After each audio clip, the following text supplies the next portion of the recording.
Vers la caméra, comme ça, je suis pas trop haute, ça va? Non, non, c'est bien. C'est pas grave. Parce que là, ça fait quoi, là? Si je recule, ça va. Je recule pour que tu sois bien et que tu n'aies pas la lumière dans les yeux. Oui, vos yeux. Eh bien, bonjour. Ça fait plaisir de vous accueillir pour ce Navero, donc sur la thématique de la couleur. Et donc, eh bien, comme nous l'avons fait depuis maintenant plus de 2 ans, nous organisons régulièrement des moments comme ça, d'échanges, de rencontres sur différentes thématiques. Et ceci donc dans le cadre du développement du réseau d'ambassadeurs que nous réalisons actuellement donc, au niveau de la Nouvelle-Aquitaine à Paris. Donc, 2 mots sur notre maison. Donc, la Maison de la Nouvelle-Aquitaine qui représente et qui est l'ambassade de la plus grande région de France à Paris, justement développe avec ses partenaires des contacts sur Paris pour renforcer l'attractivité de notre territoire auprès des Parisiens, pour faire mieux rayonner aussi cette région auprès donc justement des différents franciliens et même aussi à l'international. Et pour ce faire, c'est la raison pour laquelle nous avons décidé donc de mettre en place ces différentes tables rondes avec toujours les associations d'alumni et les écoles, les grandes écoles et les universités de la Nouvelle-Aquitaine, ce qui nous permet de tisser des liens privilégiés avec les personnes issues de ces écoles et qui viennent travailler sur Paris et qui ont envie ensuite de retourner en Nouvelle-Aquitaine. Donc ça fait partie des actions essentielles que nous menons et également donc des événements qui sont organisés toute l'année dans cette maison, en particulier sur l'attractivité. Là récemment, nous avions des événements autour de la cybersécurité, sur la reprise d'exploitation agricole, sur des sujets extrêmement variés. Donc il se passe toujours des choses à la Maison de la Nouvelle-Aquitaine. Et puis bon, également, et même en premier lieu, donc pour les entreprises, on est un lieu de rencontre, d'organisation de réunions. Donc nous disposons de plusieurs salles, dont celle-ci, dont d'autres également qui donnent sur les toits de Paris, qui sont extrêmement agréables et que les entreprises utilisent régulièrement pour développer leur réseau, pour recruter, pour organiser des réunions. Voilà, donc ce soir, la thématique, c'est la couleur. Et donc, nous allons avoir Françoise Fens, qui est la directrice de l'ENSA Limoges, qui va intervenir en visio. C'est elle qui va animer les débats. Et donc, je laisse à Françoise la possibilité, bien sûr, de présenter les intervenants. Juste avant, bien sûr, remercier la région Nouvelle-Aquitaine et nos partenaires qui nous sont si chers, qui sont EDF et Crédit Mutuel du Sud-Ouest, grâce auxquels nous sommes en mesure d'organiser ce programme. Voilà, de très bonne soirée et à plus tard. Alors, Françoise, c'est à vous. Bonsoir à tous. J'espère que vous m'entendez bien. Oui, d'accord. Eh bien, je vous parle justement depuis Limoges, que je n'ai pas réussi à quitter. Excusez-moi, puisque j'avais besoin d'être sur place ce matin très tôt. Bah, décidément.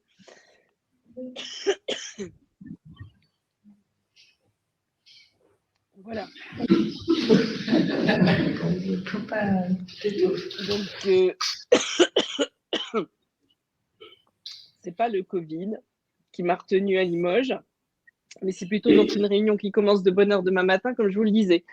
Donc, région Nouvelle-Aquitaine, la plus grande de France, et nous sommes un peu les résistants du Limousin, puisque Limoges, ancienne capitale du Limousin, n'est pas du tout fermée, bien sûr, à la Nouvelle-Aquitaine, mais travaille beaucoup sur son territoire. Et c'est une des caractéristiques, je crois, qui est importante de l'École nationale supérieure d'art et de design de Limoges, qui fait partie des 11 écoles nationales du territoire et qui prépare différents types de diplômes, principalement un diplôme national d'art niveau licence et un diplôme national supérieur d'expression plastique niveau master. en art et en design.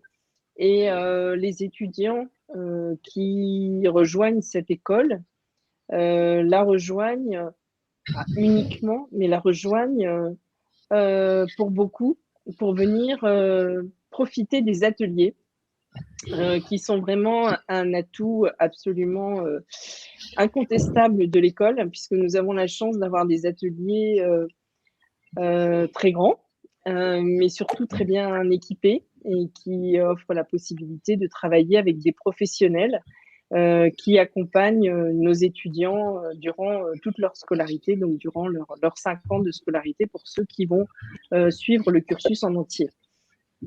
Donc l'école a une relation au savoir-faire qui est très forte et beaucoup d'entre vous doivent se dire Limoges, la céramique. Eh bien oui, bien sûr, Limoges, la céramique. Nous avons un atelier céramique très important avec une partie dédiée à la porcelaine, mais on travaille également d'autres terres. On travaille la couleur, bien sûr, mais on a également un atelier textile parce que le Limousin, c'est aussi une terre de textile, une terre où on a depuis très longtemps pratiqué la teinture et je sais que Arnaud va en parler, où on a bien sûr travaillé le tissage, la tapisserie, toutes sortes de techniques textiles qui sont encore bien représentées puisqu'on a beaucoup d'ateliers de tapisserie en Limousin et dans la Creuse plus particulièrement avec Aubusson bien sûr, mais aussi Felletin qui est très dynamique en la matière. Le cuir, puisque nous avons également un atelier cuir, il y a un atelier édition et bien sûr un atelier vidéo, un atelier photo, un atelier volume, donc des lieux où on peut transformer la matière et on essaie, dans la mesure du possible, d'établir des passerelles avec les entreprises du territoire pour permettre aux étudiants de découvrir ces pratiques, de rencontrer des professionnels et développer des projets qui peuvent leur permettre de soutenir leur expression artistique à travers la matière. Donc aujourd'hui, on a souhaité faire un focus sur la couleur et sur l'émail, puisque l'émail, c'est aussi une technique très présente à Limoges, pas présente à l'école, puisqu'elle n'y est pas enseignée, mais nous avons trouvé cette année le moyen de sensibiliser nos étudiants à ce sujet. Et donc, pour parler de la couleur, des savoir-faire et du territoire, on a pensé à deux intervenants. Arnaud Dubois, donc, qui est professeur à l'école, c'est un théoricien, il est historien de l'art, il est... Pardonnez-moi, excusez-moi, ça ne veut pas passer. Il s'intéresse, il s'intéresse à plein de choses, vous allez voir, c'est un homme passionné. Et on s'est bien retrouvé sur la question des savoir-faire notamment.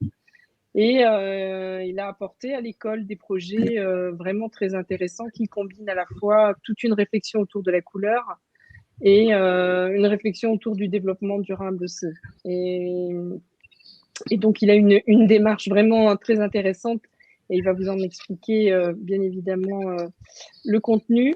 Et on a invité également Lise Ratoni, qui est une femme, je dirais une femme d'engagement, qui est émailleuse, mais qui est une femme d'engagement. On aurait pu l'inviter pour qu'elle parle de comment on est une femme et qu'on s'engage pour défendre les causes auxquelles on croit. Mais ce soir, elle est là juste pour parler d'émail, qui est une cause à laquelle elle est très attachée puisqu'elle est tombée dedans toute petite. Et elle est présidente notamment du syndicat des émailleurs et elle va nous parler du métier d'émailleur aujourd'hui à Limoges, mais pas seulement, parce que justement, elle a une approche assez globale de la question et bien sûr de la biennale impertinente qu'elle a largement contribué à relancer, la biennale de l'émail à Limoges.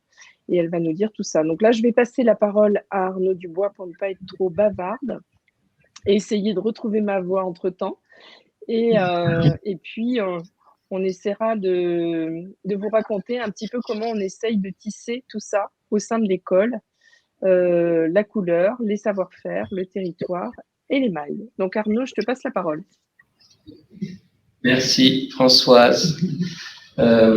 J'ai préparé du coup un peu des images pour rendre compte de ce qu'on fait avec la couleur à l'école.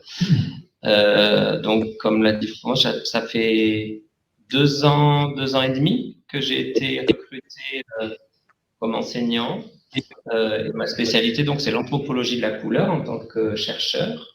Et donc, cette école m'intéresse beaucoup, notamment parce qu'effectivement, elle est inscrite sur un territoire qui est détenteur de savoir-faire coloriste extrêmement particulier. Non, laissez la première. Et qui s'inscrit dans une longue histoire, comme on le verra tout à l'heure, et qui est attaché à réfléchir au lien justement entre la technique et l'esthétique. Et c'est un peu ça. Et donc, depuis 2 ans et demi, avec les étudiants, on a engagé plusieurs terrains pour essayer de comprendre qu'est-ce qui se passe avec la couleur autour de l'école, donc en Limousin en particulier, mais dans le nord de la Nouvelle-Aquitaine plus généralement. Et on essaye donc d'articuler 3 grandes dimensions, qui est donc couleur avec un S, et ça j'y tiens. C'est un premier déplacement, et qu'on est peut-être un déplacement qu'on peut produire au sein d'une école d'art, c'est ne pas considérer justement la couleur comme une abstraction ou comme une seule perception ou un langage, ce qui est souvent le cas dans les travaux de sciences humaines et sociales, mais plutôt comme une pratique, et donc de s'intéresser aux pratiques de coloration et donc aux praticiens de la couleur, et d'essayer de montrer comment en fait des personnes, des choses, mais aussi des environnements ont la capacité d'être colorés, et en retour, surtout comment ces différentes colorations agissent sur ces mêmes personnes, ces mêmes objets, ces mêmes environnements, donc dans une perspective comme ça très relationnelle, où des personnes font des choses avec la couleur, mais du coup ces choses colorées en retour agissent sur ces personnes, que ce soit des artistes, des artisans, des industriels, des designers, et puis la population générale. Nous baignons tous dans des univers colorés, et c'est d'essayer de comprendre un petit peu aussi du coup ces univers colorés. Il y a des savoir-faire toujours derrière, il y a des humains derrière qui colorent ces environnements, et donc c'est essayer de réfléchir à comment on agit sur cette matière, comment déjà on caractérise la couleur en tant que matière, ce qui n'est déjà pas quelque chose d'évident dans le champ des études de la couleur, l'histoire de l'art même, etc. Et donc voilà, d'essayer, si on dit qu'on agit sur la matière colorée, il faut réfléchir aux outils que différents artisans utilisent, les matières qu'ils utilisent. Et donc, ces matières, ces outils et ces individus, ils sont inscrits dans des territoires. Et donc, il y a une organisation socio-culturelle de la coloration qui est, et ça, c'est ça la question, est-ce qu'il y aurait une identité coloriste propre à la Nouvelle-Aquitaine, ou propre du moins au Limousin? C'est ce qu'on essaye peut-être de réfléchir, et c'est pour ça que Lise est là avec nous. Je vous remercie beaucoup d'avoir accepté cette invitation. Juste une petite citation qui m'intéresse d'une designer avec qui je m'entretenais un jour. Elle me disait: ce qui me plaît dans la France, ce sont tous ces savoir-faire qui sont à disposition. Et elle disait en plus, quand on travaille avec des artisans français, on a des produits qui ont une esthétique très particulière. Et c'est ça justement qu'on essaye de démêler, ou auquel on essaye de réfléchir. C'est quoi ces liens au prisme de la couleur qui se nouent entre la technique et l'esthétique, et comment justement des collaborations entre des techniciens et des créateurs permet de faire le monde coloré dans lequel nous vivons. Donc là, vous pouvez passer à la seconde slide. Donc, il y a 3 grandes pratiques de la couleur. Alors, il y a bien sûr les Limoges, bien évidemment, depuis le XVIIIe siècle, donc les couleurs de la porcelaine. Donc là, vous voyez une photo de notre atelier Petit Feu, avec l'artisan Patrick Hautevar, responsable de cet atelier, qui est en train donc de poser, de préparer en fait un émail pour le poser sur une porcelaine. Ensuite, on a les savoir-faire de la teinture depuis le XVIe siècle, en creux cette fois-ci, avec les couleurs des laines. Donc là, vous êtes dans l'atelier d'une teinturière à Aubusson, au pied de la cité de la tapisserie. On va revenir un peu plus en détail sur chacun de ces praticiens et de leurs techniques. Et puis, on a bien évidemment, depuis le XIIe siècle, la couleur des émaux, qui est en fait, finalement, on pourrait dire, là où ça a commencé presque, cette relation étroite, et c'est ça qui est très intéressant, qui est toujours en activité avec des individus contemporains qui continuent toujours à travailler dans des relations en plus assez intéressantes entre tradition et innovation. Donc voilà comment en fait tout ça a commencé. Ça a commencé en fait par un atelier de recherche et création qu'on a développé avec deux collègues, Alain Doré et Cécile Vigneault à Limoges, ça s'appelle Couleurs de l'incertitude.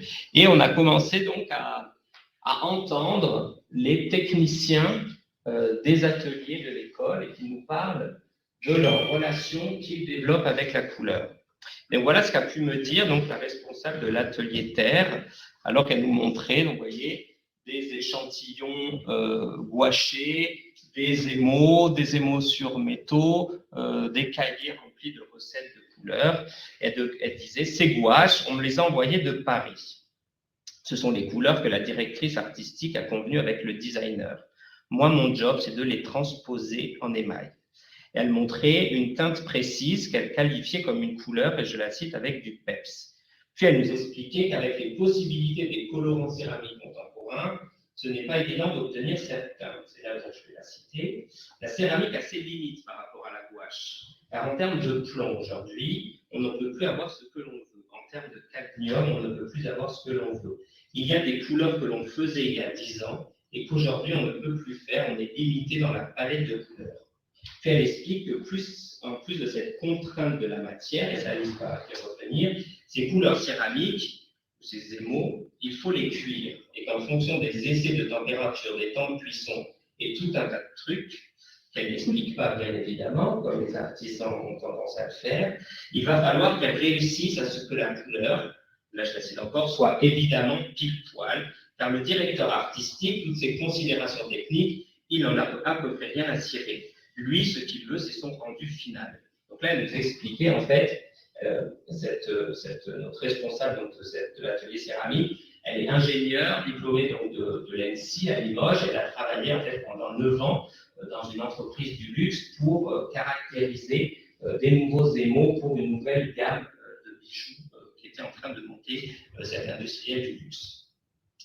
Et donc, ce qu'elle mettait toujours en jeu au cours de cet entretien, c'est ce qu'elle appelait ce jeu-là, la circulation entre ces gouaches envoyées de Paris et ce qu'on est capable de sortir en céramique dans l'atelier. Et elle nous expliquait que c'était vraiment pas simple, mais qu'heureusement, elle avait des recettes qui commençaient à marcher. Et donc, quand elle recevait une nouvelle gouache d'un directeur artistique qu'il avait élaboré avec un designer, elle était aujourd'hui de savoir quelle formulation donner aux opérateurs du laboratoire pour qu'ils lui réalisent des échantillons. Elle expliquait, je récupère mes échantillons, je fais le tri. Qu'est-ce qui marche, qu'est-ce qui ne marche pas? Là, je suis trop loin, j'ai pris une mauvaise direction, donc je repars de ma base et je transforme le truc. Ou alors là, je suis pas mal, donc je mets de côté et j'estime si je le présente à la direction artistique ou si je travaille encore. Et donc, cette situation de coloration au sein même de l'atelier de l'ENSA Limoges, où se confrontent donc des acteurs, des matières, des activités, des objets, nous permet de comprendre en fait que la couleur, elle résulte de la circulation de différentes pratiques de coloration que des individus exercent à l'intérieur d'une organisation professionnelle de la couleur. Et que cette situation, elle nous indique aussi qu'on est en mesure en fait d'observer, de décrire l'activité de ces individus si on s'intéresse aux conditions de production des couleurs et aux rapports de production qui les déterminent au sein de cette organisation. Et ce cas nous montre aussi, et enfin, que finalement les couleurs, ce sont des rencontres entre des processus techniques et leur réception matérielle et symbolique par les populations qui les utilisent dans leur quotidien. Et donc effectivement que la couleur devient un fait social en réinvention permanente où se confrontent donc ces opérations de coloration et les effets complexes qu'elles produisent sur les représentations et la valeur que des populations donnent à la couleur. Et donc, si on décide d'analyser les couleurs du point de vue de leur fabrication, leur circulation et leur utilisation, finalement, c'est à ce moment-là qu'on est obligé de porter notre regard et de commencer à réfléchir sur les savoirs et les savoir-faire professionnels dont la coloration procède, et d'autre part sur les usages et les pratiques des utilisateurs de ces couleurs que des praticiens détenteurs de savoir-faire ont été en mesure de développer. Donc à partir de ce premier constat, et comme Françoise le disait, à Limoges, on ne fait pas que de la céramique, et je remercie Betty qui est avec nous, on va parler de Lucinda et des plantes indigo de Corrèze.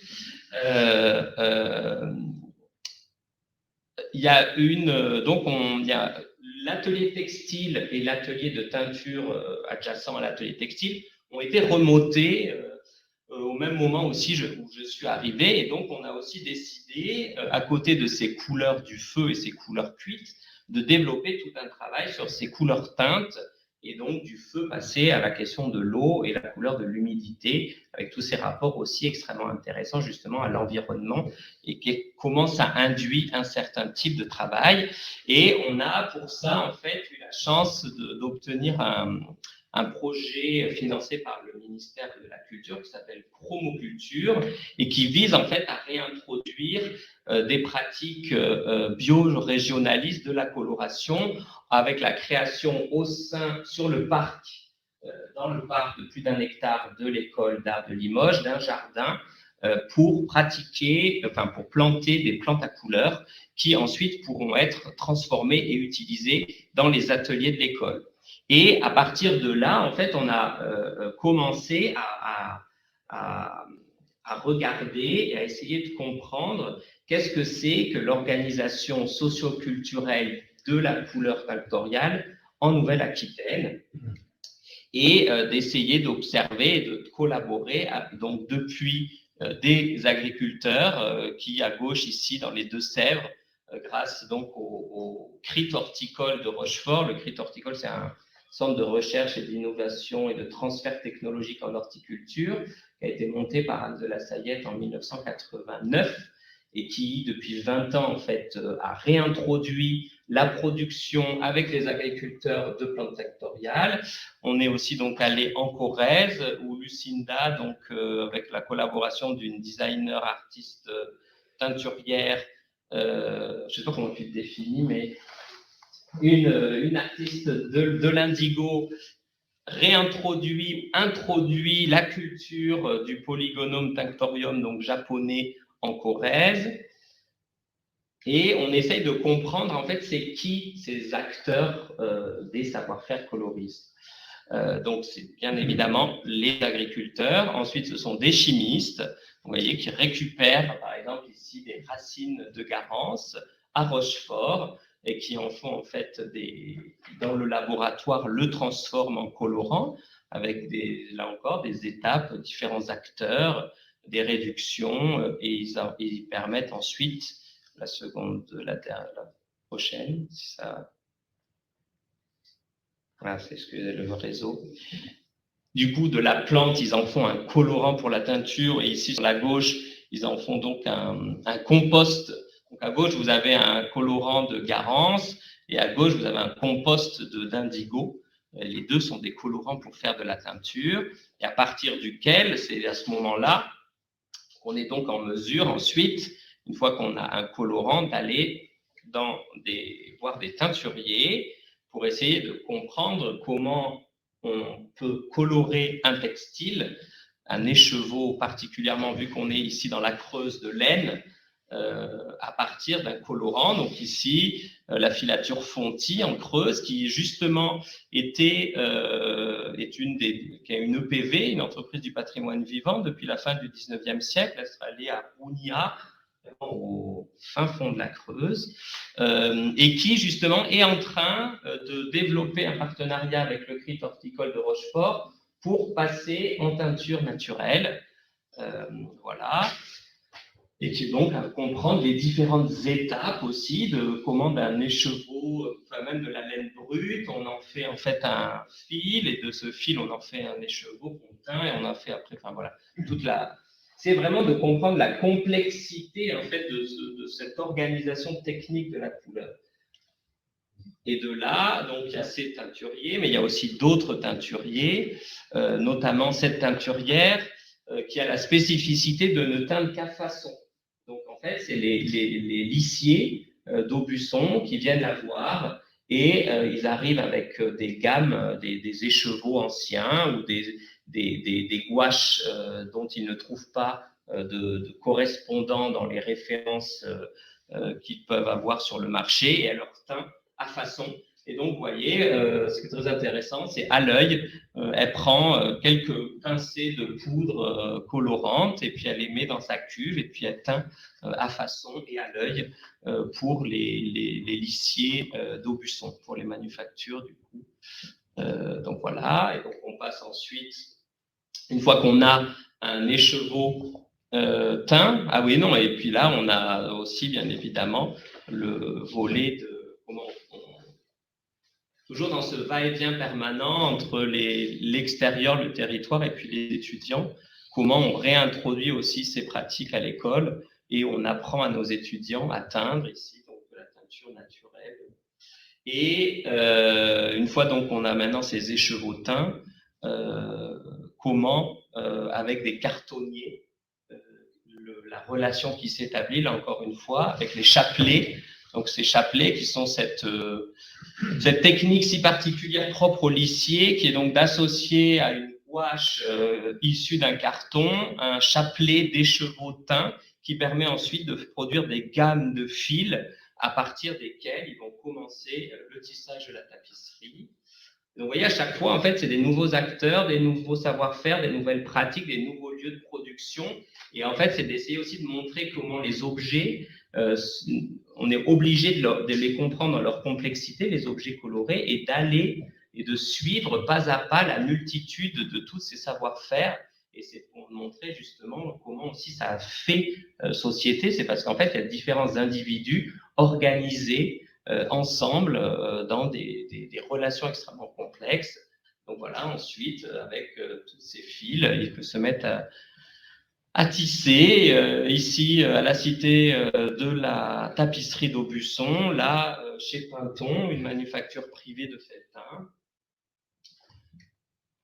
Et comment ensuite, du coup, c'est l'ensemble en fait aussi de ces humains, parce que c'est souvent aussi, c'est comment aussi remettre, toujours parler en fait de relations entre couleurs et savoir-faire, c'est remettre l'humain en fait au cœur de la question de la création, au-delà justement on a aussi tendance la tradition occidentale à avoir coupé les débats en fait aussi esthétiques des humains derrière qui fabriquent tous les objets sur lesquels on porte un regard esthétique. Et donc voilà, comprendre qu'ensuite, il y a aussi des boutiques dans le 6e arrondissement, rue du Cherche-Midi, qui vendent des tapis et des tapisseries tissées à Felletin.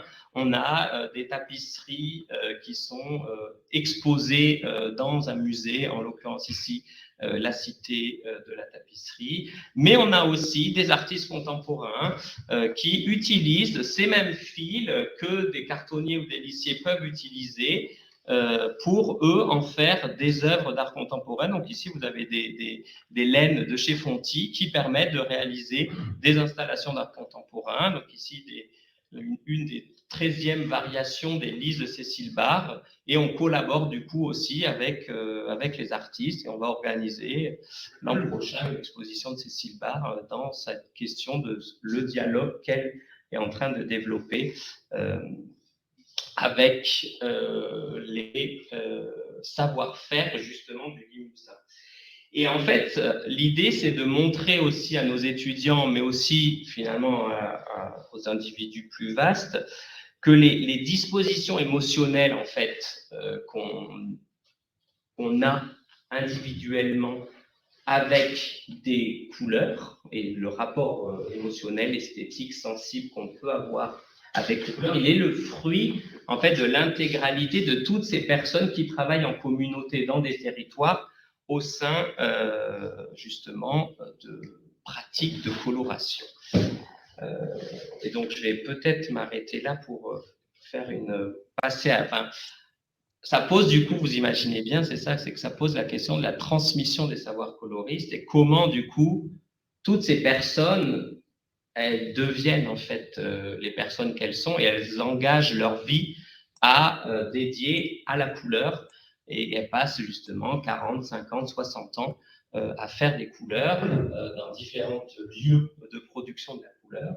Et c'est quoi du coup cette articulation qui se met en place entre le patrimoine, donc ce patrimoine qu'on a vu, hein, 18e siècle pour la porcelaine, 16e siècle pour la teinture, 12e siècle pour l'émail, les recherches, parce qu'en fait ce sont des savoir-faire vivants, toujours en activité, donc toujours dans le mouvement.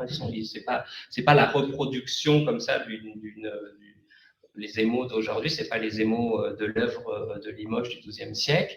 Et toujours, bien évidemment, ce patrimoine et cette recherche, il est le lieu en fait de création coloriste. Et donc, je ne sais pas comment on s'organise. Est-ce que j'avais toi des questions? Là, moi, je voulais souligner quelque chose par rapport à ce que tu as dit, Arnaud, et je te remercie de cette présentation très, très riche. Juste pour notre public, préciser ce que sont les ateliers recherche-création. Hein, c'est un temps qui est dédié pour nos étudiants pour se confronter à la recherche.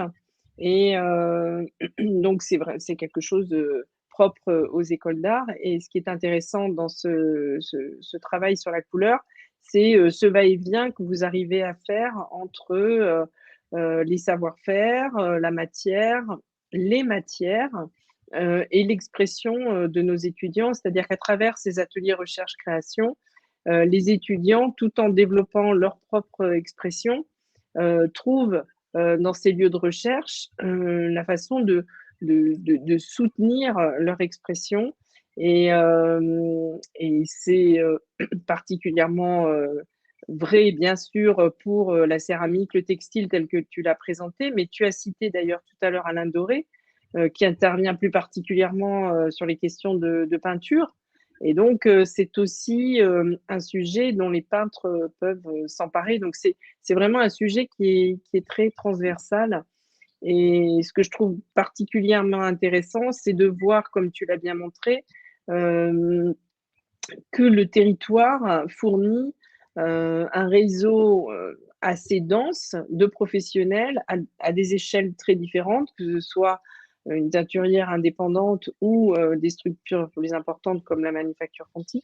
Mais on trouve sur le territoire du Limousin de nombreux acteurs qui aujourd'hui rayonnent de façon assez étonnante dans le monde entier, quelque part, avec des savoir-faire. C'est le cas de la tapisserie, comme on l'a vu tout à l'heure, avec les lissiers d'Aubusson ou de Felletin qui sont connus dans le monde entier pour leur production. C'est le cas également d'une entreprise qui n'est pas connue du grand public, la Cristallerie Saint-Paul, mais qui est un lieu de création de couleurs absolument extraordinaire, parce que c'est là qu'on fabrique les poudres qui vont servir aux professionnels, mais aussi bien de la céramique que du verre, que de l'émail, comme va nous en parler Lise. Et moi, j'ai visité cette entreprise il y a peu de temps, qui est en fait une toute petite entreprise. Hein. Ils sont 11, je crois, dans l'entreprise. Donc, quand on la voit, on se dit, oh, c'est une petite boîte. Et en fait, c'est une petite boîte qui travaille pour les plus grandes marques du luxe au monde, qui travaille pour des entreprises horlogères, notamment, très, très, très connues, qui sont toutes en Suisse, mais qui travaillent justement avec ces poudres très précieuses et très précises. Et là, on retrouve un peu le témoignage, Arnaud, que tu as fait ressortir de Mylène, où effectivement, il y a un vrai travail de mise au point. Donc malheureusement, il y a beaucoup de marques dont on ne peut pas parler parce que c'est confidentiel, mais c'est assez fabuleux de voir que quelque part toute la notoriété de ces grandes boîtes du luxe repose sur le savoir-faire d'une toute petite entreprise dans laquelle se transmet un savoir-faire absolument unique. Et c'est vraiment la dernière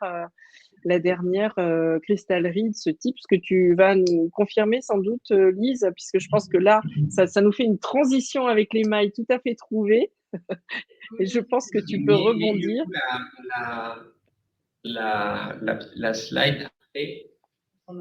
Voilà. Et je pense que je peux introduire peut-être avant pour des personnes qui ne connaissent pas du tout le métier. Utiliser une image comme ça des émaux, voilà, de l'œuvre de Limoges. L'œuvre de Limoges. Je pense que c'est bien de faire un point. Donc bonsoir à tous.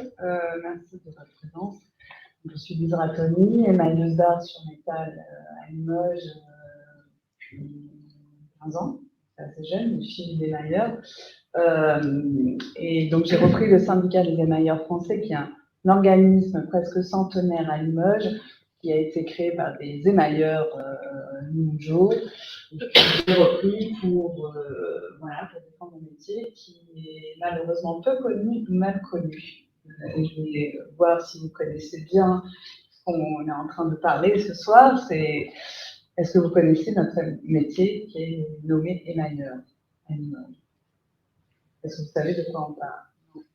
Déjà, rien que dans le mot, dans le terme employé, parce que dans le mot émail, déjà, ce qu'il faut savoir, quand on dit émail, c'est du verre. Et il y a des émaux qui sont utilisés pour la céramique, il y a des émaux qui sont utilisés pour le verre, il y a des émaux qui sont utilisés pour le métal. Malheureusement, nous, donc les céramistes sont appelés céramistes, les porcelainiers, porcelainiers, les verriers, nous, on nous appelle les émailleurs. Donc déjà, il y a une ambiguïté. Donc l'émail que nous pratiquons, il s'applique que sur le métal. Et Françoise parlait de la cristallerie Saint-Paul. Donc la cristallerie Saint-Paul, c'est la seule en France qui produit. Dans le monde, il doit y en avoir moins de 10 qui produit l'émail pour métal. Et à la base, cette cristallerie, quand elle a été créée, quand elle est née à côté du Limoges, elle n'était destinée que pour les émaux pour métaux. C'est très récent, en fait, qu'ils ont développé les couleurs pour céramique, les couleurs pour verre. Mais à la base, c'était une cristallerie pour les émailleurs sur métaux. Donc effectivement, nous, émailleurs, on a un rapport à la couleur et à la matière qui est très important, peut-être beaucoup plus que certains métiers d'art, parce qu'on a une gamme de couleurs très très dense, très très riche. En fait, notre émail, il se rapproche du cristal en fait, dans la composition. Quand tu parlais des problématiques rencontrées par la personne qui parlait des émails pour les maisons de luxe, qui travaillait sur la couleur précise que ces maisons de luxe voudraient, nous, on est, enfin, pas les émailleurs, mais tous les gens qui pratiquent des métiers art du feu, la céramique, sont confrontés à des problématiques de composition liées aux restrictions européennes sur certains produits. Donc on parle de plomb, de cadmium, des produits qui sont employés depuis très longtemps et qui fait un petit peu la particularité de nos couleurs. C'est-à-dire que nous, si on nous enlève le plomb dans notre émail, on perd toute la qualité de nos couleurs. Je ne sais pas si vous voyez un exemple. Bon, là, c'est des chasses, des reliquaires, voilà, des pièces qui étaient produites au XIIe siècle. Donc, des boîtes en cuivre émaillées avec une technique qui s'appelle le champ levé. Mais pour ceux qui ne connaissent pas du tout l'émail, est-ce que vous connaissez des bijoux Lalique, par exemple? Des bijoux Lalique ou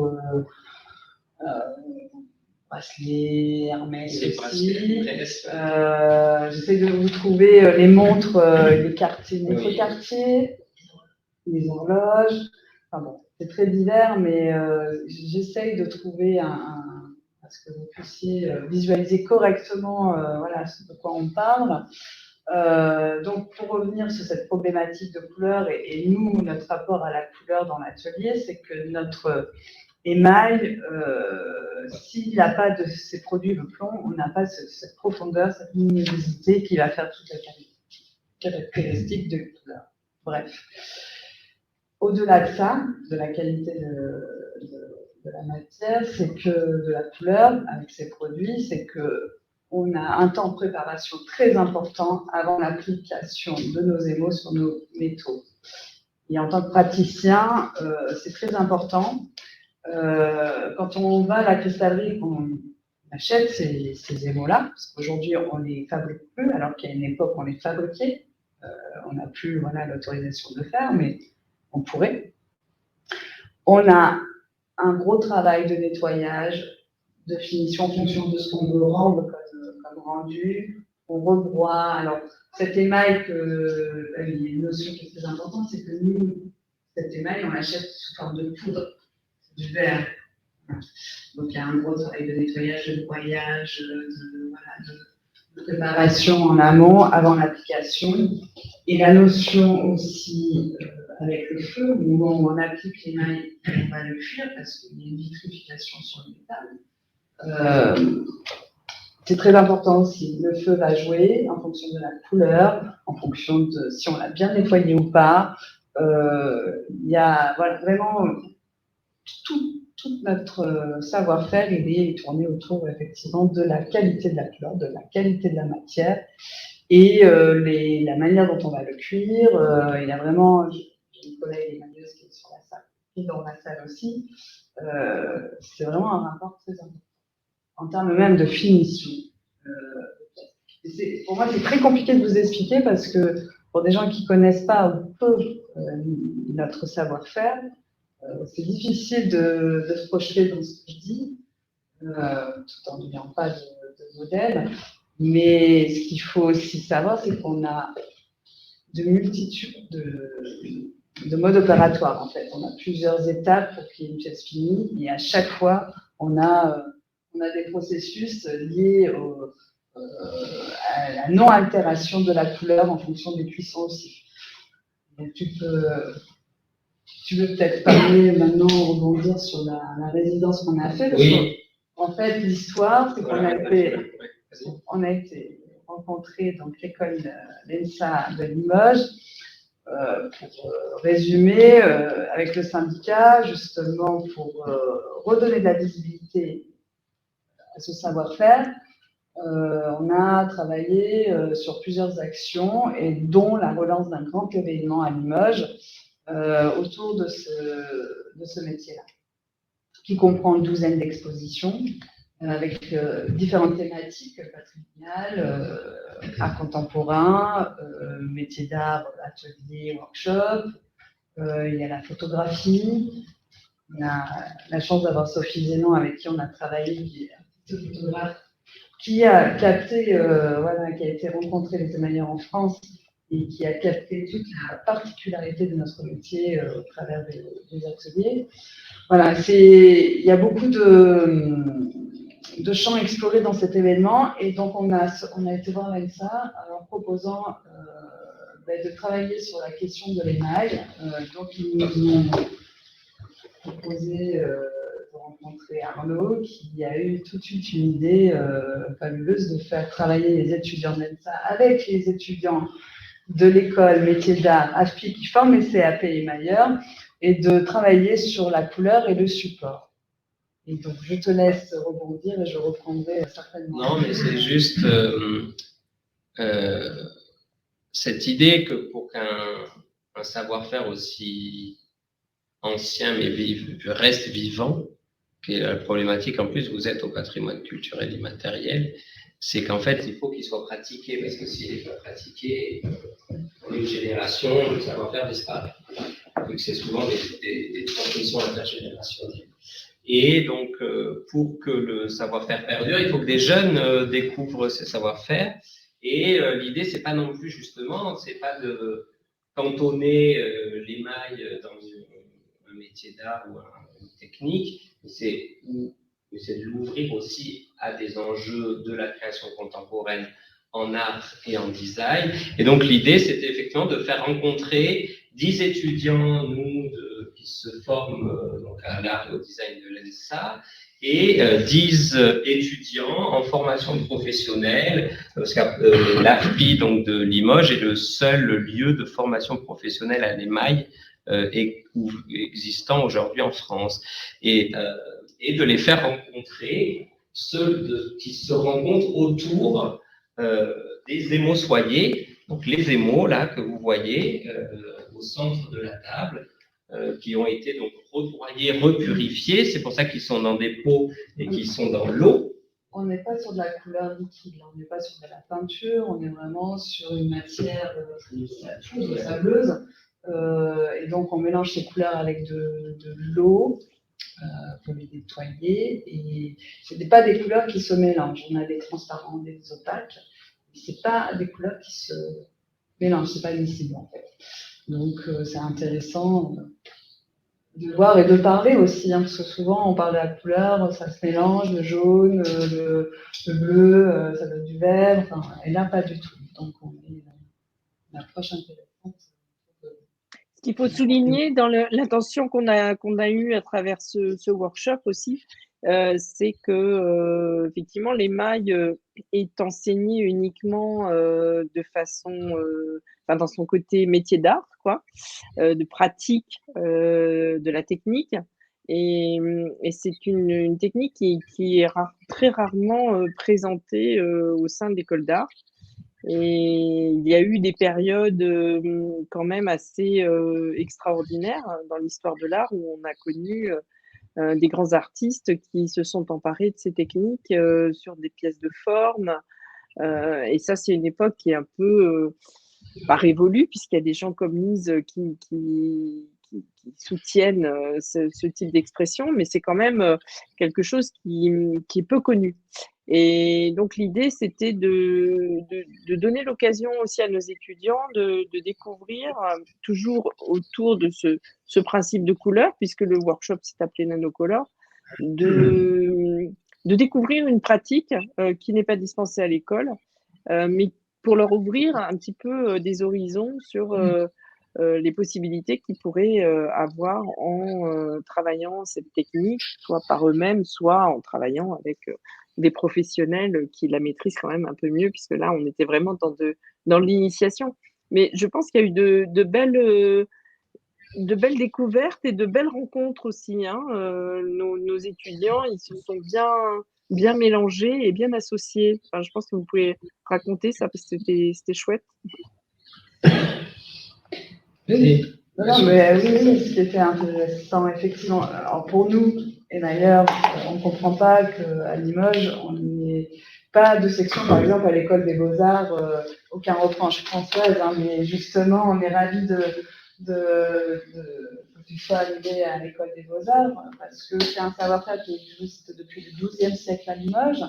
Et aujourd'hui, à Limoges, on se pose encore la question de ce que c'est. Et quand on a compris que cet émail-là se travaille sur les métaux, donc l'or, l'argent, le cuivre, le bronze et l'acier aussi, sur certains types d'émail, on se dit, métal, travail du métal, donc ça va embrasser plusieurs corps de métiers. Donc les bijoutiers, les orfèvres, les dinandiers, les graveurs, les ciseleurs. Et ça, on l'a oublié à Limoges. En fait, les émailleurs ont oublié ce travail du métal pour privilégier le côté pictural et de la couleur. On le voit au musée des Beaux-Arts de Limoges, c'est le seul musée où on trouve une collection unique de ce savoir-faire. Enfin, unique, oui. On en trouve aussi au musée du Louvre, à Orsay. Mais les gens, en fait, ont du mal à percevoir ce métier, alors qu'il est quand même assez présent dans nos vies, dans les montres, dans certains bijoux. Et on ne comprend pas pourquoi à Limoges, on n'a pas la monnaie de Paris, les médailles, les militaires, mais voilà, les gens n'ont pas compris que c'était la possibilité d'émailler des métaux.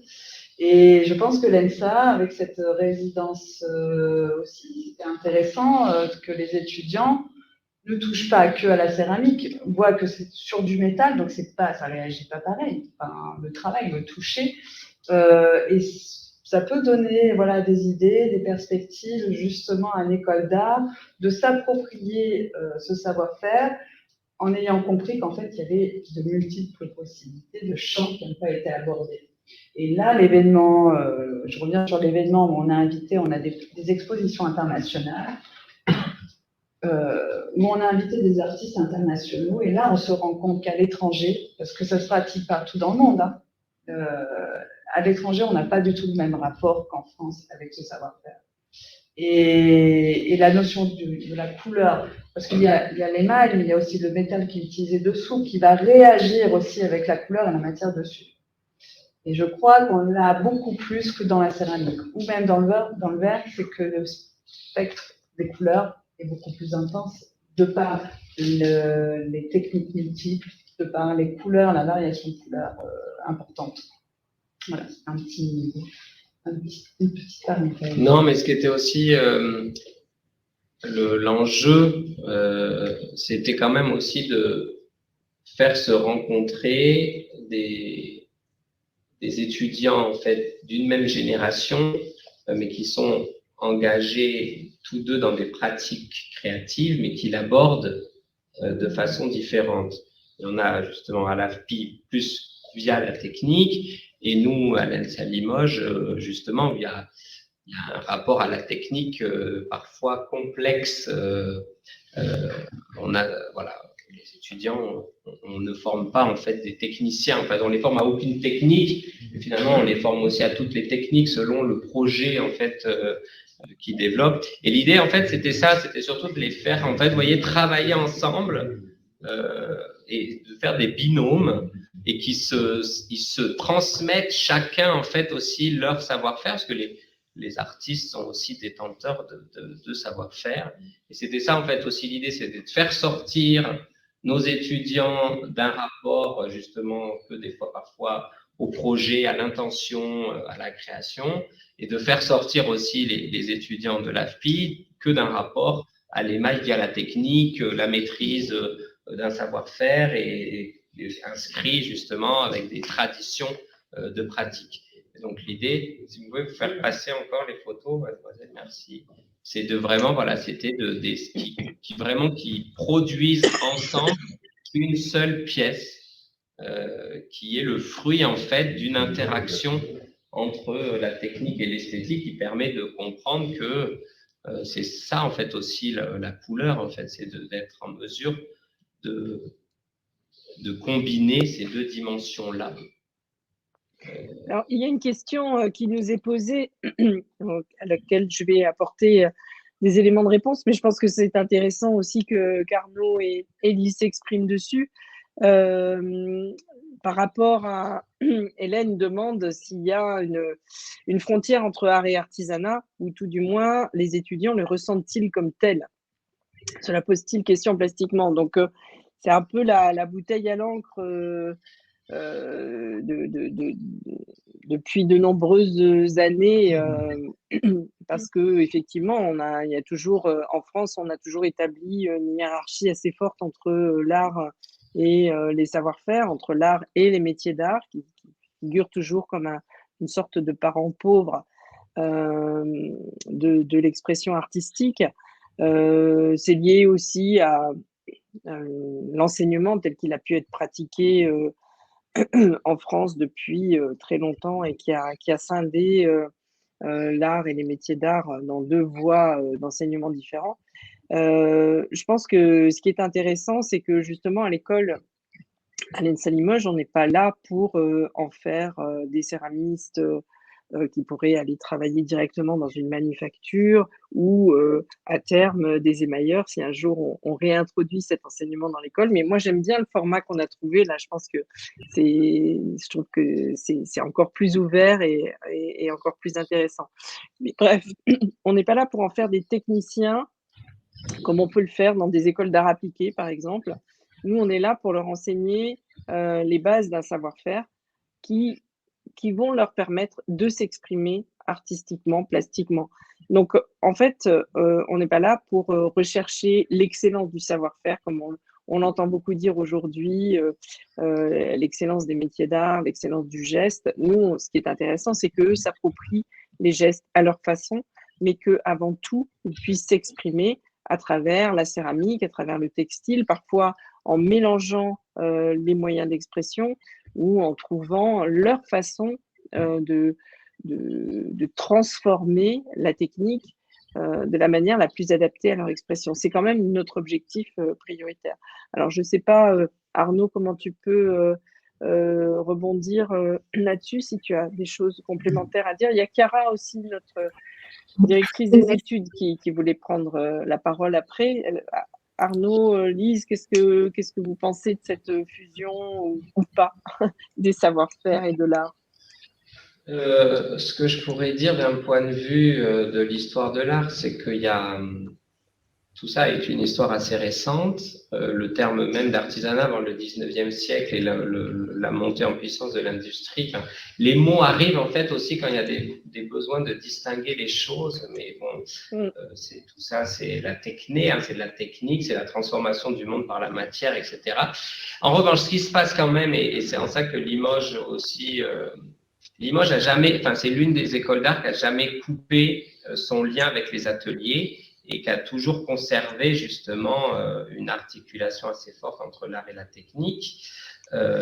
Et ce qui se passe aujourd'hui, depuis une dizaine d'années, il y a un grand renouveau en fait aussi des savoir-faire dans le champ de l'art contemporain, avec quand même on est revenu un petit peu de l'art conceptuel sur un positionnement contre justement le textile, la céramique. C'est des pratiques qui reviennent en force. Vous pouvez le voir à toutes les expositions, à tous les prix. Et ça, du coup, les artistes en fait engagent de plus en plus des nouvelles relations justement avec des praticiens, pas des techniciens. Et qui a aussi quelque chose qu'on retrouve aussi dans le champ du design avec un design qui n'est plus un design industriel et donc qui redécouvre aussi des savoir-faire dits traditionnels ou moi je préfère pré-industriels et que ça alimente aussi du coup des innovations dans le champ des matériaux par exemple. Je pense que plutôt que de réfléchir toujours en termes de dualisme, qui est la grande spécialité de nos pensées occidentales finalement, et c'est finalement une pensée assez ethnocentrée. Ce qui est plus intéressant, c'est de regarder justement en situation où est-ce que ça se lie, où est-ce que ça peut se lier, et qu'est-ce que l'un apporte à l'autre et fait bouger en fait au sein des catégories. En tout cas, c'est ce qu'on a essayé de faire avec. Il y a une ouverture aujourd'hui qu'il n'y avait pas avant. Enfin, rien que sur la formation aujourd'hui, des gens qui se forment à ces métiers-là. On n'a plus de CAP qui dure 3 ans, ça dure qu'une année. Le milieu de la céramique, ils ont beaucoup plus de variété dans les diplômes. Il y a beaucoup de métiers rares, métiers d'art. Maintenant, les formations, c'est 9 mois. Mais en amont, par exemple, moi, avant de faire mon CAP, je passe en école des Beaux-Arts. J'ai fait les Beaux-Arts, j'ai fait une école d'art appliqué. Et de plus en plus, aujourd'hui, les gens qui se forment ont déjà un parcours en amont. Donc déjà un bagage, souvent artistique, qui fait que le rapport à notre métier n'est plus du tout le même il y a 20 ans. Moi, mon père, il était pendant 3 ans dans un atelier d'émailleur, il apprenait la même technique, il n'avait pas de cours spécifiques d'art, d'histoire de l'art. C'était pour monter une entreprise derrière qui allait faire la même chose. Voilà. Aujourd'hui, c'est plus le cas. De toute façon, le marché n'existe plus. On le recrée et on amène avec nos formations de la nouveauté dans nos métiers. Un autre champ, on aborde autre chose en fait. Et je pense que ça se ressent parce que quand on regarde les créateurs métiers d'art aujourd'hui, ça n'a plus rien à voir. On a des artistes de la matière, et justement ce rapport technique et concept aujourd'hui, c'est pour des créateurs parfois, voilà, on n'a plus à mettre de barrières. Et il y a encore plein de champs de possibles et d'exploration à faire autour de nos savoir-faire. Et c'est pas un gros mot en fait de la technique au final. Il ne faut pas que non plus. Voilà, il faut voilà, en tant qu'artiste, il ne faut pas que ça aille au-dessus. Mais on n'a plus. La société a évolué, les artisans d'art ont évolué aussi. Ils sont multiples, quoi. Il y a des artisans qui ne travaillent que la technique et qui vont préserver des techniques ancestrales et qui vont continuer dedans, et c'est très bien. Et il y en a qui vont faire évoluer les techniques aussi, avec ce rapport qu'ils ont avec leur métier, en se disant pas que artisan ou que artiste. Moi, j'aime bien justement voir ça. Et avec l'événement, toujours avec l'événement qu'on organise, on veut montrer ça aussi. Voilà, ces rapports différents à la matière et à ce qu'on veut dire avec nos matériaux, nos savoirs. Chiara, tu voulais ajouter quelque chose?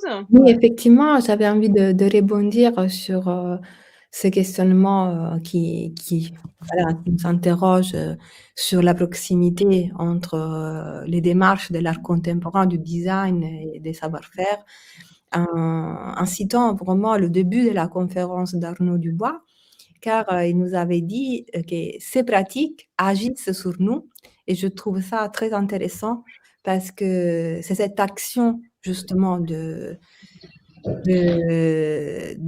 résultat qui est posé, qui nous interroge quand il s'agit d'un savoir-faire, parce qu'il s'agit d'une action.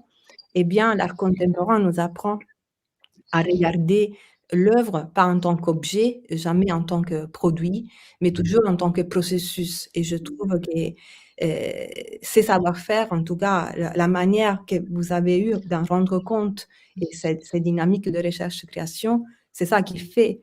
C'est des dynamiques capables de penser d'abord des processus, des gestes.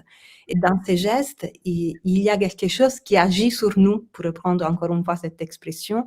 La matière n'est pas juste un objet sur lequel nous sommes capables d'agir, mais elle se rebelle à nos désirs, elle a presque une intention.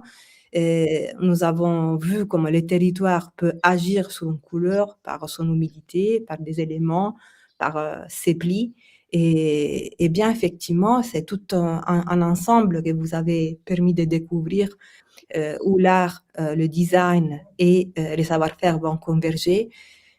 Un geste, un processus qui est capable d'agir sur nous, de nous rappeler que nous sommes partis d'un territoire, d'un milieu, pour le dire avec Phonoscule, peut-être familier à Arnaud Dubois. Et sur cet aspect-là, peut-être voir si Arnaud a envie de rebondir encore, mais je pense que c'est là un peu le cœur de cette présentation très riche. Et voilà, et je vous remercie encore une fois de ce travail. Mais ça, c'est vrai que c'est des axes de réflexion assez nouveaux, justement, oui, ça participe finalement d'une pensée aussi on avait parlé avec Sandrine au début de nos échanges, d'une pensée écologique, mais dans le sens justement de ce milieu de vie, et que la matière, en fait, elle est vivante, et donc, en fait, cette vision qu'on avait parfois réductrice de penser oui, c'est assez aristotélicien, le créateur qui agit selon sa pensée et qui plie finalement la matière à son désir. On se rend compte aujourd'hui finalement, notamment par l'ethnographie des processus créatifs, que les gens qui agissent sur la matière, ils se font aussi dominer par leur propre matière, et ils répondent à cette matière en fonction de si elle est chaude, si elle est froide. Les émailleurs, vous avez des très belles expressions sur les couleurs s'aiment entre elles, où elles se repoussent. Et donc, la matière, elle est vivante, et donc, effectivement, ça ouvre là aussi tout un nouveau champ de réflexion sur la place des objets dans une écologie généralisée, où on replace aussi les substances minérales, végétales, comme aussi des actants, des choses vivantes, et comment en fait les artisans, les artistes, les designers, tous les gens qui agissent au quotidien avec ces matières, ils créent des nouvelles relations. Et ça, je pense, ça c'est très beau. Moi, c'est ça que j'aime beaucoup dans l'observation des processus de coloration, c'est que vous entretenez des rapports assez, comme on entretiendrait entre humains, avec vos matières et avec vos couleurs, et vous montrez comment elle vit, et comment elles vous répondent et comment vous, différemment selon les situations. Là, le four, il est moins chaud, alors ça agit. La variation de couleurs aussi à la sortie du four, des couleurs qui ne sont pas la même couleur quand on les cuit et quand on les pose. Oui, la couleur, elle est très présente. Et le feu, moi, ce que j'aime bien aussi dans la notion d'art du feu, c'est qu'on transforme, on a un objet fini grâce au feu, avec une transformation de la matière grâce au feu. Et la notion de couleur est importante dans ce processus-là. Moi, je voulais revenir sur deux interventions de Hassan Kerouani, qui est en ligne et qui s'est exprimé dans le chat. Alors déjà, il voulait savoir s'il ne serait pas judicieux de mixer un petit peu toutes les capacités, le savoir-faire, pour faire une évolution conjointe des deux. C'est un petit peu ce qu'on essaye de faire justement à travers ces rencontres. Avec ce centre de formation, qui a d'ailleurs d'autres formations sur lesquelles on va essayer de travailler également. Et je pense que ce sont des bons lieux de gestation, parce que déjà, il y a eu de jolies rencontres et des croisements qui ont été fertiles, je pense, pour les étudiants des deux côtés. Donc, c'est vraiment quelque chose qu'on va continuer de développer et qu'on essaye de poursuivre de toute façon, puisqu'on a accueilli récemment une jeune femme qui est artiste à la base, qui s'est formée en formation professionnelle à la Cité de la Tapisserie d'Aubusson et qui est venue prendre des cours de tissage à l'atelier. Donc, c'est vraiment des croisements qu'on essaye de promouvoir. Mais Hassan Kerouani avait également une autre question qui était plutôt destinée à Lise sur l'évolution de techniques dans le secteur de l'émail qui pourrait permettre de faire évoluer, ou est-ce qu'on est dans des techniques qui n'ont pas bougé, ou est-ce que aujourd'hui on peut considérer, je sais pas, quelle place pour l'innovation pour l'émail? Il y en a plein. Il y en a plein, et je pense que Sophie qui est là aujourd'hui, on a d'ailleurs travaillé sur la question de la photo, la retranscription photographique sur émail. On a échangé avec Sophie sur des procédés qui avaient été pensés déjà au XVIIIe, 19e siècle. Et donc, bon, j'en dis pas plus, mais on a eu des expérimentations très intéressantes qui mixent des processus actuels avec des procédés anciens sur cette partie photographique. Mais aujourd'hui, en fait, les techniques, on a plusieurs techniques, en fait, plusieurs techniques dans l'émaillage sur métal. On en a moins 6 ou 7. Et qui sont intéressantes à explorer parce qu'elles peuvent se combiner entre elles, elles peuvent être utilisées avec des outils numériques, l'impression 3D, découpage jet d'eau, photogravure, on a de grandes possibilités et les techniques évoluent encore aujourd'hui, et je pense que beaucoup de mes collègues continuent à faire de la recherche, mais même autour des mélanges de matériaux, les traditionnels, les émailleurs traditionnels disaient faites faire comme ça, et n'osaient pas aller dans l'expérimentation, bien que dans les années 60-70, là, on voyait des choses émerger. Mais en tant que jeune praticienne, et je pense que mes collègues me diront pareil, c'est que ce métier-là nous passionne parce qu'en fait, c'est infini. Il y a vraiment beaucoup, beaucoup de choses à explorer. Et les techniques évoluent.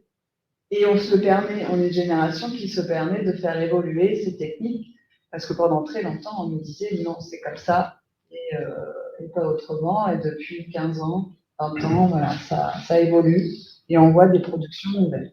Voilà ce que je peux dire sur l'évolution. Et je pense que depuis que la formation CAP émailleur a été ouverte il y a une quinzaine d'années, et que les jeunes émailleurs, comme moi, qui ont 10-15 années de pratique, C'est aujourd'hui où on va voir les nouvelles tendances en émail, qu'on va voir une nouvelle production. Il faut du temps, mais voilà, c'est un métier qui Alors, de excuse-moi. naissance, quoi. Non. Hélène voulait revenir sur la dialectique entre savoir-faire et art pour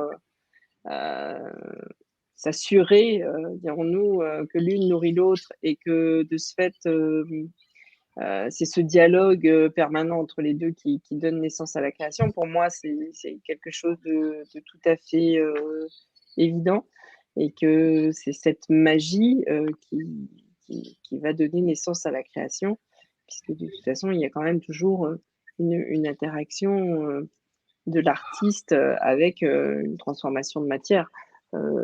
Même dans les créations numériques qui peuvent exister aujourd'hui, on a également un savoir-faire qui est un savoir-faire de codeur, mais il y a la même, à mon avis, la même dialectique entre le savoir-faire et l'expression plastique, et c'est ça c'est cette alchimie qui donne naissance aux œuvres hier comme aujourd'hui. Enfin, pour moi, il n'y a vraiment pas de rupture à ce niveau-là, quelle que soit l'expression. Nathalie Simonin demande, je ne suis pas sûre de restituer bien totalement la question sur s'il n'y aurait pas à faire du transfert de technologie entre la coloration de tissus et de cheveux. Je pense aussi à l'utilisation de teintures végétales issues de la région de Nouvelle-Aquitaine. Alors, je ne sais pas si c'est du transfert de technologie vers l'émail. On a parlé des teintures végétales, effectivement, puisque c'est quelque chose sur lequel Arnaud est très engagé à travers le projet Chromoculture. On a travaillé avec des producteurs d'indigo et puis on va aussi développer d'autres choses à partir de teintures végétales. Je ne sais pas si l'un de vous fait le lien ou si on demande à Nathalie de peut-être préciser sa question. Je ne sais pas si je l'ai bien restituée. Françoise, je ne sais pas si vous m'entendez. Nathalie Simonin travaille dans la Cosmétique Vallée, donc c'est très probablement lié aux cosmétiques. Mais oui, en tout cas, si je peux répondre. Vas-y, Arnaud, au contraire. Mais je ne savais pas si le transfert de technologie, c'était sur l'émail en particulier ou pas. Donc, Arnaud, je te laisse t'exprimer si ça t'inspire. Je ne sais pas si c'est. En tout cas, la coloration de fibres organiques, donc du coup de la laine et du cheveu, c'est de l'organique. Il y a des liens forts historiquement de toute façon, c'est la teinture. Mais là, ce qu'on va essayer de faire en termes de transfert technologique, avec justement le CRIT horticole, qui est donc un lieu de transfert de technologie, précisément autour des colorants végétaux, c'est qu'ils ont réussi à repigmentiser des argiles avec des colorants végétaux et donc en faire des pigments, donc des substrats insolubles qu'ils ont réussi à chauffer pour teindre du plastique. Et donc, on va avec eux engager un travail d'expérimentation de transfert pour savoir si ces pigments végétaux qu'ils ont réussi à développer par le transfert technologique à partir des teintures, des colorants végétaux, pourraient peut-être voir jusqu'à quand ils peuvent chauffer et à conserver une couleur, notamment dans les céramiques, pour des engobes ou peut-être même ensuite réussir à les vitrifier. On en est encore très loin, mais si c'était ça sa question, c'est un champ qu'on va développer à partir de l'an prochain. Donc, on va faire des tests. Oui, je pense qu'on n'a pas encore fait le tour de la question et que même si les teintures végétales existent depuis des siècles, je pense qu'on n'a pas forcément optimisé, entre guillemets, leur usage dans bien des domaines. Et c'est vrai que c'est pour ça qu'à travers le projet Chromoculture, on s'attache aussi à trouver des solutions pour la céramique. On travaille, on a On a aussi Anne Fischer qui réfléchit à traiter les plantes qu'on utilise pour dépolluer des sols, pour récupérer des métaux lourds et faire des émaux avec ces métaux récupérés. Donc là, on est loin de la teinture végétale, hein, puisqu'on est dans des plantes dépolluantes, mais on a encore beaucoup de choses à découvrir, hein, et qui peuvent être appliquées de différentes manières sur différents savoir-faire. Donc c'est ça qui est assez passionnant parce qu'on a un champ qui reste quand même très ouvert. Alors je ne sais pas, alors on a été fidèle aux questions du chat, mais il y a peut-être des questions dans la salle pour nos deux intervenants. Il ne faut pas oublier la salle quand même, et ne pas donner la priorité uniquement online. Une question, François, je ne sais pas si tu vois. Moi, je suis dans un domaine particulier qui est la teinture végétale depuis, ça fait 30 ans, j'ai 30 ans d'atelier. Et donc, sur la problématique de tous ces métaux qui sont interdits, on a eu le même problème dans la teinture végétale où, en fait, il y a eu un refus de parler de la teinture végétale en disant justement l'utilisation des métaux qui rendait en fait la teinture végétale, soi-disant plus polluante que en fait la teinture chimique. On est largement là-dessus, pas en France, mais il y a énormément de recherches qui sont développées sur la teinture végétale, surtout justement sur son côté écologique et qui peut aussi dépolluer les sols. Parce qu'en fait, il y a eu des projets à La Réunion, entre autres, ce n'était pas la dépollution, mais c'était la réduction de plantes invasives dont on ne savait pas quoi faire. Et finalement, on a trouvé des débouchés au niveau couleur avec ces plantes invasives. Donc, on traitait différents problèmes en même temps pour le bien de tous. C'est comme ça. Nous, sur les mailles, c'est plus complexe. Il y a de la recherche pour faire des émaux sans plomb, on va dire même des émaux organiques, mais bon, c'est pas au point encore. Après, je pense qu'il y a encore beaucoup de recherches à faire. Ça dépend des filières aussi. Il y a des filières qui bénéficient aussi d'entreprises qui vont mettre beaucoup d'argent dans la recherche et d'autres moins. Et voilà, ça joue. Et c'est vrai que là, ce que parlait Françoise avec cette designer, Anne Fischer, elle a un projet de thèse, justement, par la pratique du design, pour travailler avec la cristallerie Saint-Paul, pour peut-être élaborer une gamme d'émaux organiques vitrifiables issus donc, non, mais en fait, c'est qu'effectivement, il y a, c'est un vrai champ d'expérimentation. Les émaux au Moyen-Âge, les gammes de couleurs étaient très limitées, mais je pense que dans la fabrication, on était sur des produits beaucoup plus. Ah oui, c'était des. Voilà. Il y avait des teintes, des couleurs, des oxydes particuliers, mais on était peut-être moins dans la. Bon, peut-être que c'est ça, il faut peut-être limiter la palette de couleurs. Ça, c'est un grand enjeu parce que l'industrie chimique, en fait. Non, mais je pense qu'il y a des recherches sur la bioaccumulation de l'aluminium dans les végétaux. Je pense qu'il y a des métaux qui sont bioaccumulés dans ces végétaux. Et là, les recherches démarrent. Ça démarre, exactement. Je pense qu'il y a plus de possible. Mais je pense qu'on a abandonné la nature depuis très longtemps. On oublie que ça. Et les recherches reprennent.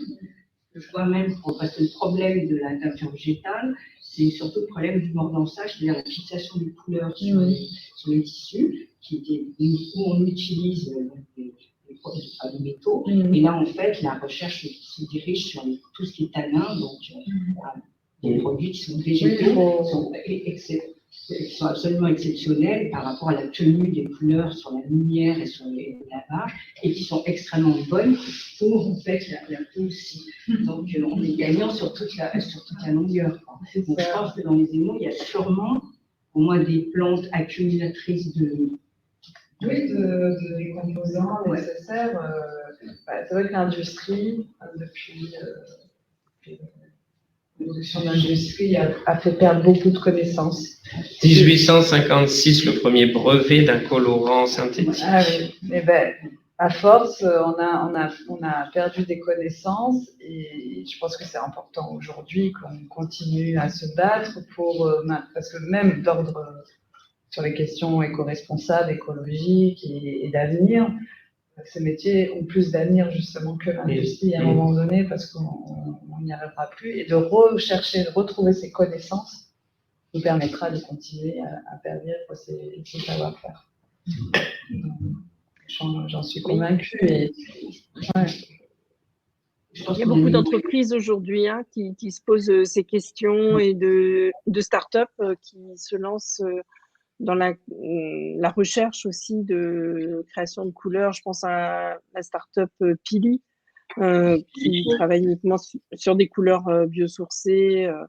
Il y a aussi un designer que je connais bien, mais dont le nom m'échappe tout de suite, qui travaille sur ces questions. Donc, on a encore une question dans le chat sur l'utilisation, enfin la façon dont des organismes et centres de recherche peuvent s'impliquer dans les associations de savoir. Alors, je pense que dans l'absolu, effectivement, ce serait très intéressant que des organismes et des centres de recherche se mettent un petit peu au croisement, à la croisée des chemins, dirons-nous, pour associer différents savoirs. C'est vrai qu'aujourd'hui, malheureusement, on travaille beaucoup en silo encore. Et il y a des centres de recherche plus pour la céramique, d'autres sur le cuir, qui sont souvent d'ailleurs liés à des organisations professionnelles. Ou pas, puisque ça peut être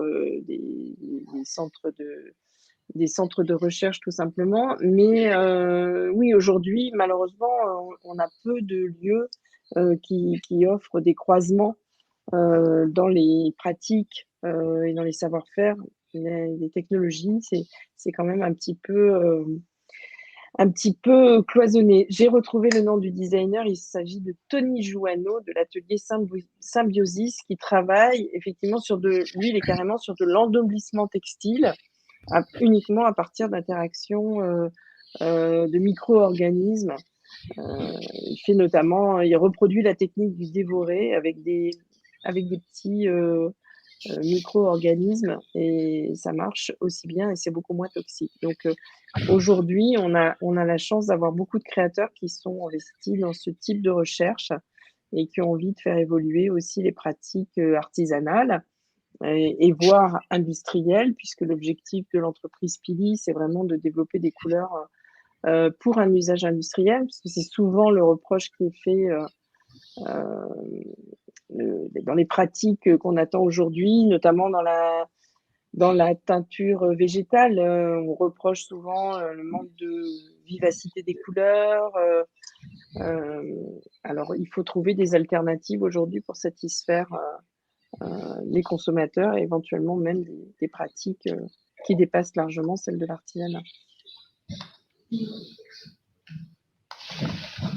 Moi, il y a une question qui me passionne vraiment, que vous avez commencé à aborder, c'est-à-dire l'atelier comme le lieu du social, l'atelier comme le lien social. Et ça, j'aimerais beaucoup en savoir plus sur ce que vous entendez. Alors évidemment, on pense à Marcel Mauss, on pense à tous ces anthropologues, mais est-ce qu'il n'y a pas un lien même à faire sur la géographie d'un territoire, les savoir-faire, comment la population locale peut s'approprier ce savoir-faire pour creuser aussi son identité et pouvoir creuser ses racines et pouvoir justement les faire évoluer.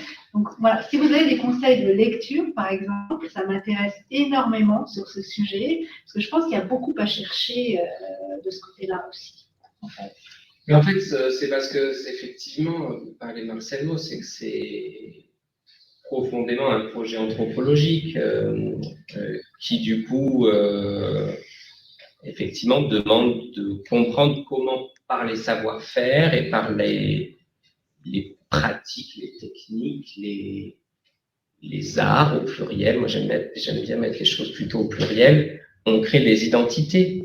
Et comment la culture et le vivre ensemble, en fait, aussi, qui se produit en fait par les objets et comment en fait aussi l'ethnographie en fait des objets permet de mettre au jour des relations sociales qu'on ne peut comprendre qu'au travers en fait des pratiques, des praticiens et des objets. Mais donc ça, c'est tout le programme de l'anthropologie des techniques de tradition française, effectivement, qui a été conceptualisé par Marcel Mauss, ensuite mis en pratique par André Leroy-Gourand, André Georges Audricourt pour l'ethnobotanique, qui a montré leur relation justement aux animaux et aux plantes, et qui se poursuit aujourd'hui. Pierre Lemonnier, Ludovic Coupaille, Sandra Révolon sur les aires extra-occidentales. Et en France, on est peu à faire de l'anthropologie des techniques dans la tradition en fait de Magé, du Musée des Arts et Traditions Populaires. Moi, j'essaye de porter ce courant-là. On est peu. Il faut lire, oui, il faut relire les classiques en fait, parce qu'à mon avis, on n'a pas l'anthropologie de la France, inscrite dans ce qu'on appelle l'anthropologie de l'Europe, a beaucoup souffert en fait d'une mauvaise lecture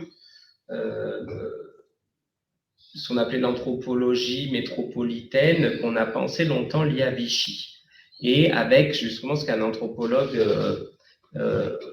belge conceptualise aujourd'hui, David Berliner, qui est professeur à l'Université libre de Bruxelles, comme les nostalgies patrimoniales, et comme s'il s'intéressait aujourd'hui au savoir-faire, aux artisans, aux liens entre le territoire et les identités, ça participait d'un discours réactionnaire et nationaliste, alors qu'en fait, c'est tout le contraire. Si on lit justement les anthropologues, c'est beaucoup plus justement émancipateur et trouve des problématiques aussi justement politiques assez contemporaines justement sur la question du localisme, la question de réinscription aussi dans des territoires via justement l'écologie politique, etc. etc.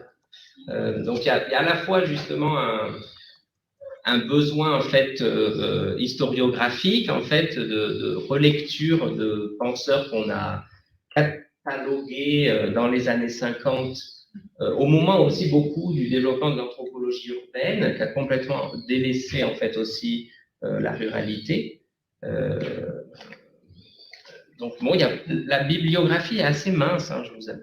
Ben oui, c'est pour ça que je vous pose la question. C'est bien ce qui me met en peine. Oui, la bibliographie est assez mince. Je pense en revanche qu'il faut croiser une certaine histoire matérielle de l'art peut beaucoup nous aider, notamment l'école d'histoire de l'art de Vienne à la fin du 19e. Tous ces gens aussi qui ont pensé ce qu'on appelle les arts industriels et qui ont été les premiers à avoir une vision anthropologique de l'art au tournant justement fin 19e, début 20e. Ça aide beaucoup à repenser aujourd'hui aussi les pratiques artistiques contemporaines et la réinscription justement dans certaines traditions dites traditionnelles de l'artisanat en lien avec des territoires, parce qu'on ne le dit jamais, mais l'industrie verrière de l'Est de la France, elle est liée aux forêts. Les teintures, elles sont toujours liées à des régions où il y a certains types de qualités d'eau particulières. C'est la même chose pour les mailles. Il y a l'eau aussi. Exactement. Parce que les mailles, enfin, la porcelaine, c'est le kaolin. Voilà. Et les mailles sur métal, on ne sait pas pourquoi c'est arrivé à l'image, en fait. On ne sait pas. Parce qu'il y avait des orfèvres. Il y avait des connaissances des orfèvres, et puis la qualité de l'eau aussi, parce que le nettoyage des couleurs, c'est ça. Il faut qu'il y ait une eau assez limpide. Il n'y ait pas de calcaire. Voilà, granitique, donc les sols granitiques du Limousin. Donc je pense que c'est intéressant d'étudier ça aussi. C'est ça qui est. Pourquoi certains savoir-faire se sont développés à tel endroit. C'est la géographie du paysage, c'est-à-dire que les manufactures patrimoniales façonnent le paysage et inversement, elles sont elles-mêmes façonnées par le paysage. Et toute cette interaction est très intéressante et comment l'individu s'inscrit dans cet écosystème d'écologie dont vous parliez tout à l'heure. Et justement, peut-être que c'est aussi pour des populations locales je pense à beaucoup de populations dans des zones où de désertification, ou de chômage. Le savoir-faire, pour moi, est un atout pour se réapproprier sa propre histoire et la faire évoluer. Ce n'est pas du tout une attitude figée, muséifiée, mais c'est au contraire comment développer, comment tirer des fils, comment les jeunes, surtout, parce que quand vous leur parlez savoir-faire, c'est une histoire, quoi. Et comme vous dites, il y a ce côté poussiéreux, il y a toute cette lourdeur de ce passé. Quand j'ai commencé à m'intéresser au savoir-faire il y a 20 ans, quand j'allais voir les magazines, normalement, mais c'est de la poussière. Et aujourd'hui, tout le monde s'en parle de ça. C'est bien qu'il y a quelque chose qui a évolué. Ah oui, oui. Parce que l'industrie du luxe aussi, c'est un peu. Ah oui. Je vais vous inviter à prolonger. C'est vrai que ce n'est pas du tout enseigné dans les petites classes, enfin, je veux dire. Oui, oui. Moi, j'ai habité à côté de la manufacture Fonty pendant 50 ans, 60 ans. J'ai commencé à la visiter il y a 3-4 ans. Et là, j'ai beaucoup plus d'infos en allant à côté de l'Opéra à Paris pour discuter du sujet. Mais je veux dire, l'histoire locale n'est pas enseignée du tout. Et ça, c'est un peu un héritage de... On ne peut pas avancer si on n'a pas déjà d'ancrage. On va Ah dire oui, la base, c'est c'est dire évident. ça. Et il n'y a rien de rétrograde là-dedans. On peut justement dépasser. Je pense que je vais vous inviter, puisqu'on me glisse dans l'oreillette que nous avons atteint l'heure limite pour ce rendez-vous. Et je crois que vous allez pouvoir le prolonger de façon un peu conviviale. Moi, je voulais remercier le public pour son intérêt, les personnes pour s'être déplacées et les autres pour s'être connectés. Remercier Sandrine David pour son invitation. C'était une belle occasion pour nous justement de montrer comment on peut sensibiliser aujourd'hui des étudiants à toute la richesse et la diversité d'un territoire aussi magnifique que le Limousin et la Nouvelle-Aquitaine. Remercier également Chiara Palermo, notre directrice des études, qui a engagé tout ce travail de préparation pour la conférence. Et puis Arnaud Dubois et Lise Rattoni, donc nos deux intervenants. Et je pense que vous allez pouvoir poursuivre les échanges ensemble autour d'un verre. Et je vous prie encore d'excuser la distance entre nous, mais j'étais très heureuse de partager néanmoins ce moment depuis Limoges à la Maison de la Nouvelle-Aquitaine. Merci à tous. Merci. À vous, au revoir. Au revoir.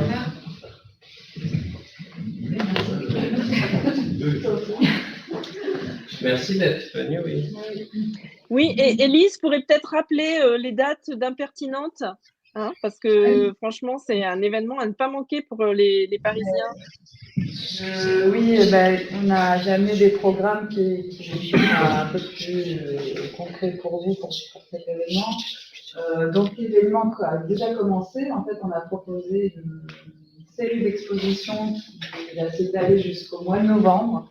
Et donc le cœur de, on va dire, là où il y aura le plus d'activité ou de visibilité pour ces expositions, ce sera à partir du 10 juin. Et à partir du 10 juin, à Limoges, voilà, il va y avoir une activité importante autour de l'émail sur métal.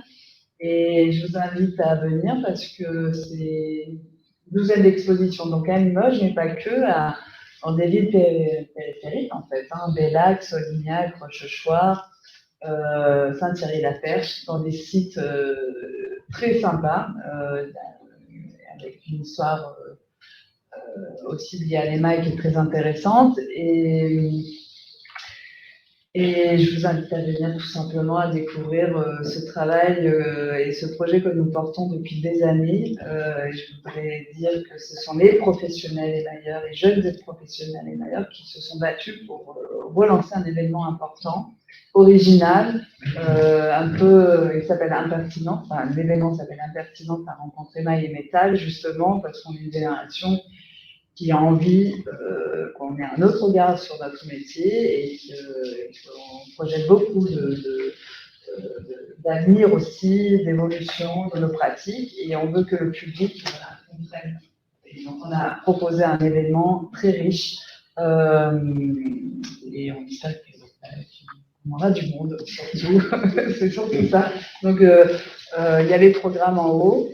Vous pouvez découvrir l'étendue de notre projet. Je vous remercie. Merci.